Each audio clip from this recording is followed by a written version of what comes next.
Voilà, bonjour à tous. Avec Bernard, après la messe ce jour, nous allons avoir un petit temps spirituel avec lui. Donc il va nous conduire dans cette visite. Vas-y Bernard.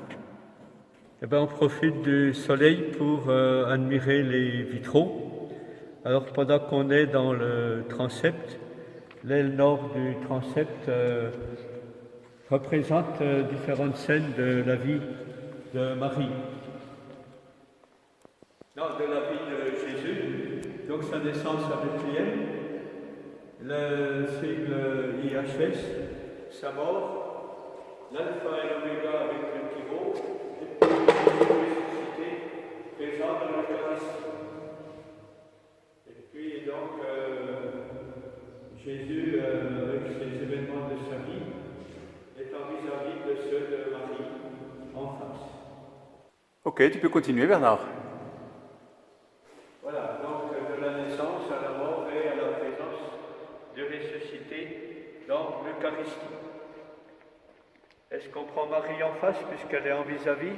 Ben oui, prenons Marie en face. Donc on a effectivement en symétrie les événements de la vie de Marie avec l'Annonciation par l'ange Gabriel, le sigle de l'Ave Maria, le A et le M entremêlés, la Pietà, Marie au pied de la croix qui reçoit Jésus, et Marie couronnée au ciel. Voilà, on passe de la vie terrestre à la vie éternelle. Très bien Bernard. Alors dans le cœur, Oui. donc dans le cœur, on a 4 personnages. Un qui nous est peu connu, c'est Saint Guérin, tout à gauche. Donc Saint Guérin, un évêque en Lorraine, et en dessous de chacun des personnages, il y a un tableau évoquant un événement de sa vie. Donc Saint Guérin, patron des laboureurs, avec un ange qui tient l'attelage. Donc après, on a Saint Colomban qui tient dans sa main un plan. C'est lui qui a dessiné les plans du prieuré de Fontaine. On voit en bas la scène où il vient sur place, dans la carrière qui servait à tailler les pierres, qui vient conseiller les bâtisseurs, et on voit les échafaudages du prieuré de Fontaine qui se profilent à l'horizon. Voilà, Guérin, Colomban, des saints attachés à notre terroir. Alors après, au centre, des scènes qui nous sont connues, Saint-Martin avec Saint-Martin de Tours qui, lorsqu'il était soldat à la garnison d'Amiens, a déchiré son manteau pour vêtir un mendiant. Et alors pour Marie, la scène qui est en dessous, je pense que c'est le pape qui détient une bulle pour proclamer le dogme de l'Immaculée Conception. Un autre saint qui nous est connu, enfin, c'est un archange, l'archange Michel qui terrasse le démon. Par contre, celui qui est tout à droite, Saint Pancrace, il n'a jamais été soldat. S'il est représenté avec une épée, c'est parce qu'on lui a tranché la tête et il tient la palme du martyr. Donc c'est un jeune Romain de 16 à 18 ans qui a été condamné pour sa foi chrétienne et on lui a tranché la tête sur la voie romaine. Donc Pancrace l'a vécu au IVe siècle, 3e peut-être, et le pape a envoyé à Colomban des reliques de Pancrace.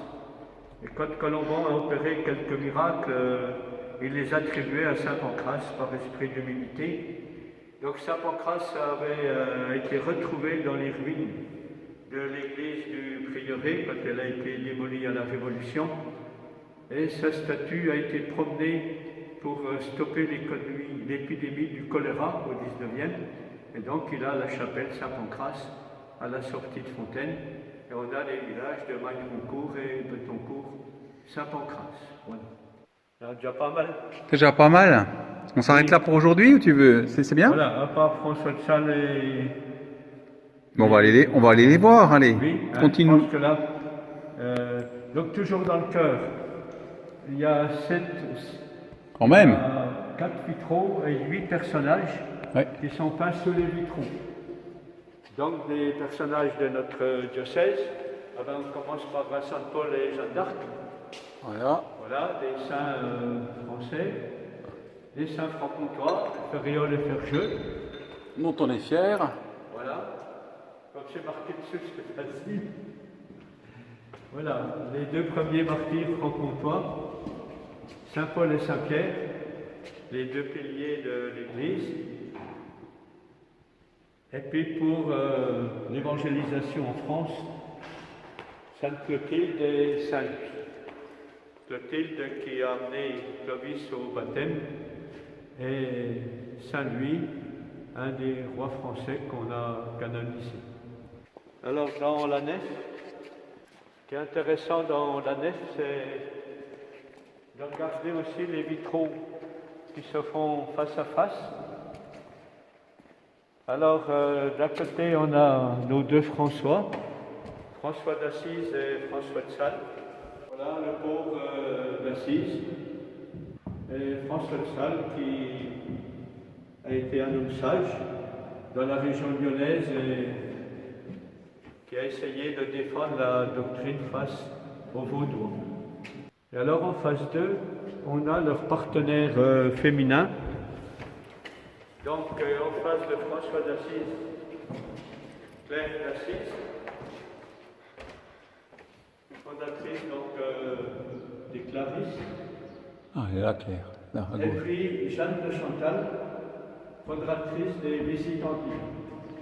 Donc Jeanne de Chantal qui a travaillé avec François de Sales et Claire d'Assise avec François d'Assise. On est sur le regard croisé. Il n'y a plus qu'à poursuivre la route imprégnée par tous ces saints qui éclairent l'église de Fontaine. Voilà, c'était le billet spirituel du Père Bernard Garet. Merci Bernard.